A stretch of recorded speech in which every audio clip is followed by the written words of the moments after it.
Hello, this is Matthew. This is called Turn the Other Cheek. And it's Matthew 5 verse 39. But I tell you, you've heard it said, an eye for an eye and tooth for a tooth. That was Old Testament law. But I tell you not to resist an evil person. But whoever slaps you on the right cheek, turn the other cheek to him also. Does that look like Jesus is teaching punch the person back? If someone slaps you across the cheek, does that mean you to pound the person back and hit them back? I don't think so. If someone knocks down your twin towers through an act of terrorism, if the actual terrorists actually did it and the American government didn't do it to themselves, is Jesus' reaction to go to war on Afghanistan or Iraq? Or is it to turn the other cheek and forgive them?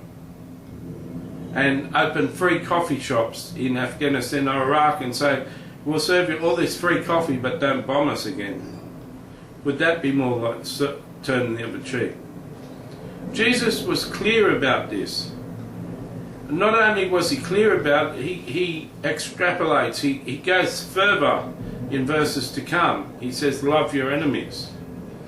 Loving your enemies isn't payback. I'll give you an example of this turning the other cheek. It can be anything. It can be someone insults you. It can be someone send a letter to your mother telling her something you did, getting you in trouble. It can be someone starting a blog about you and saying insulting words. It can be someone posting something on the internet about you being a false prophet. These are all things that has happened to me recently, so I can share about them. Some people, when they decide to become your enemy, can be friends, but once they decide to be your enemy, they can be very vicious. We need to obey Jesus' words and apply Jesus' words. I'll give you an example. A friend of mine was down at a food kitchen on the streets. They were feeding people out of a van on the streets, homeless people. This guy came up to him and punched him in the jaw. My friend turned to him and said, you need to hit me again. And the guy punched him again. The guy punched him 4 times before he stopped. My friend kept on asking, do you need to hit me again?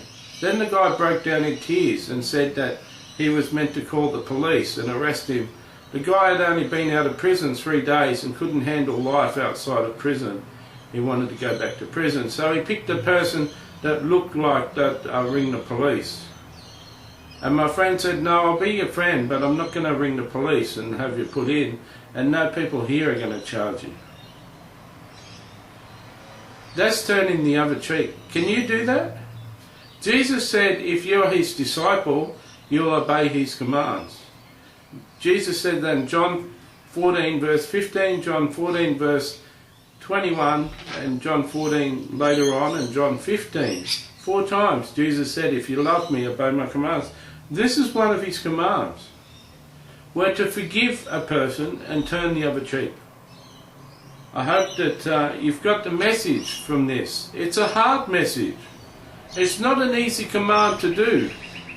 I'll be the first one to put my hand up and say this one's hard. We find it a lot easier to retaliate and strike back when we've been struck. Jesus says to turn the other cheek and be hit again and to forgive. Are you up to doing that? I hope that this has challenged you today. I'll see you again in another teaching.